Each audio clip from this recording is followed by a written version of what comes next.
अभी एक्सरसाइज 3.4 से question number 10 है। और जैसे कि मैं आपको हर एक वीडियो में बोलता हूँ, ये क्वेश्चन आपको खुद से ही करने हैं और आप कर सकते हो। ठीक है, यदि नहीं सॉल्व होते हैं, किसी स्टेप में डाउट आता है, तभी आपको ये वीडियोस देखनी है। क्योंकि जब तक आप मैथ को खुद से नहीं सॉल्व करके देखोगे तो मैथ आपको कभी नहीं आएगा भी। ठीक है ना। आप बेशक से कितनी वीडियो देखिए, क्योंकि मैथ की क्या करनी पड़ेगी, आपको खुद अपने हैंड से रिटन प्रैक्टिस करके देखनी पड़ेगी। तब जाके ही हमें मैथ क्या आ सकता है, अच्छे तरीके से आ सकता है। मैथ को हम अच्छे तरीके से समझ सकते हैं। तो जैसे कि हम क्या करना था, हर एक क्वेश्चन के अंदर इन्वर्स फाइंड करना था। तो हम इन्वर्स कैसे निकालते हैं, तो इसके लिए मैंने बोला था 2 मेथड होते हैं, जिसमें से कि मैं आपको रो मेथड करा रहा हूँ। और रो मेथड के अकॉर्डिंग कंडीशन क्या होती है, आप बोलोगे a equal to I dot A होता है हमारा। अब ए की जगह क्या लिखोगे आप, ये आइडेंटिटी मैट्रिक्स, जो कि कितनी है हमारे पास 3 -1 -4 और यहाँ 2 इक्वल टू में आई।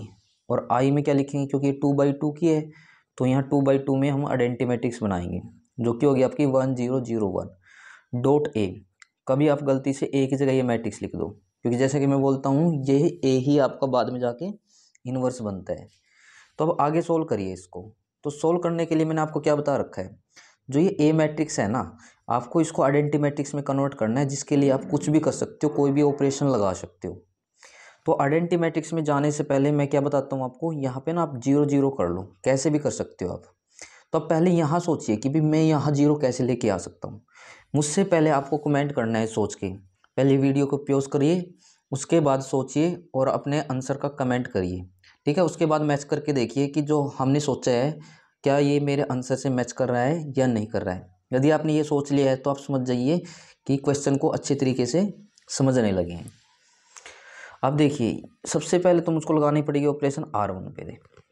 और मैं क्या कर दूं यहाँ पे, यदि R1 और कितना कर दूं यहाँ पे, R1 की बजाय आप लिखो यहाँ पे 2R1, और यहाँ पे मुझको क्या करना पड़ेगा, प्लस में R2। ठीक है ना, ये साइन भी हमें खुद से सोचना पड़ेगा। जब मैं ये ऑपरेशन लगा देता हूँ तो यहाँ 0 बन जाएगी। अब कैसे, देखो रफ में बताता हूँ मेरे को। 2 × R1, यानी कि R1 की वैल्यू कितनी है, -1 है, 2 की -1 में करेंगे तो माइनस का 2 आएगा, प्लस R2 की वैल्यू कितनी थी हमारी, 2 थी, तो इससे हम कैंसिल करेंगे तो क्या हो जाएगा, 0, जो कि हमको बनाना था। तो बस अब आगे सॉल्व करते हैं। जो ये R1 वाली ऑपरेशन है, इस R1 पे भी लगेगी और इस R1 के लिए भी। तो अब इसको सॉल्व करते हैं हम।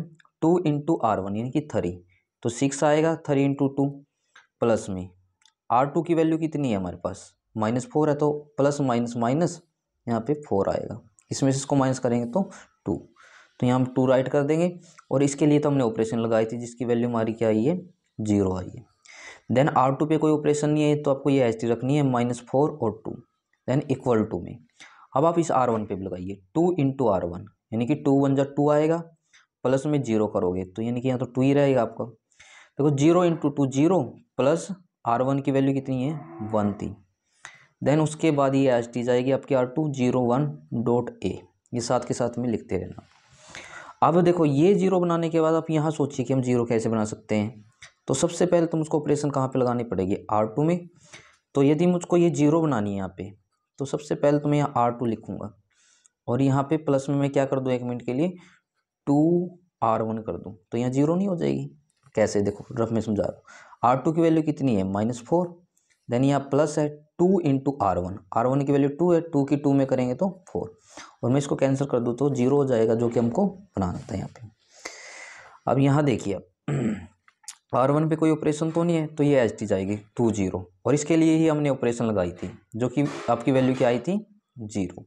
अब ऐसे क्या है, इसको भी सोल्व करिए। R2 की वैल्यू 2 है, प्लस में 2 × R1, R1 की वैल्यू कितनी थी, 0, तो 2 × 0 करोगे तो 0, यानी कि यहाँ पे आपका 2 आ जाएगा, इक्वल टू में अब ये एच टी जाएगी आपकी 2 1, तो यहाँ ऑपरेशन लगाएंगे, R2 की वैल्यू 0, प्लस में 2 × R1 यानी कि 2 2 जा 4, ये प्लस का तो प्लस रहेगा आपका।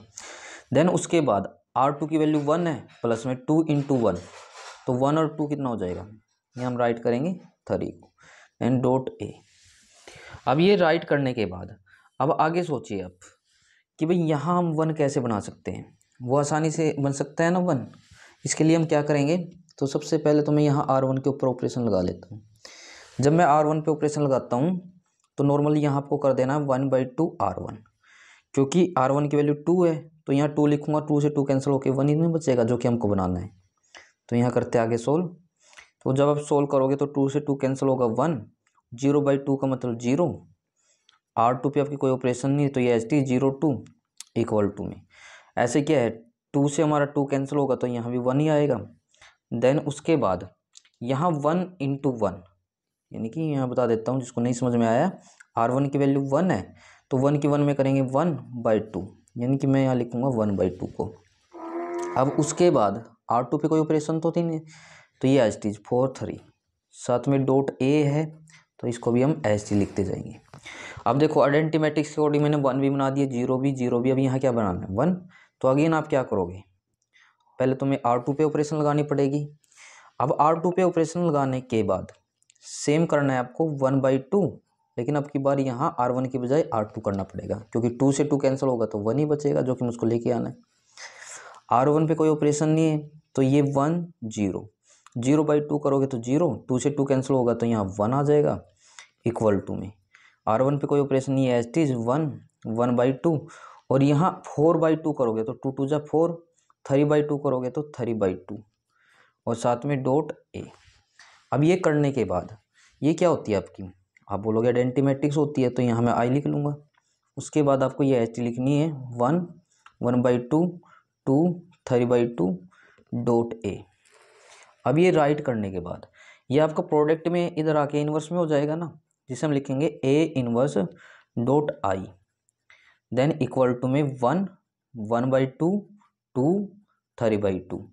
और कभी भी मैं इन्वर्स की आइडेंटिटी मैट्रिक्स में करूँगा तो आपको क्या मिलेगा, आप बोलोगे इन्वर्स ही मिलेगा हमें, तो यहाँ बचेगा केवल A 1 = 1 1/2 2 3/2। तो क्वेश्चन में हमें इन्वर्स ही फाइंड करना था जो कि आपका ये आ गया है।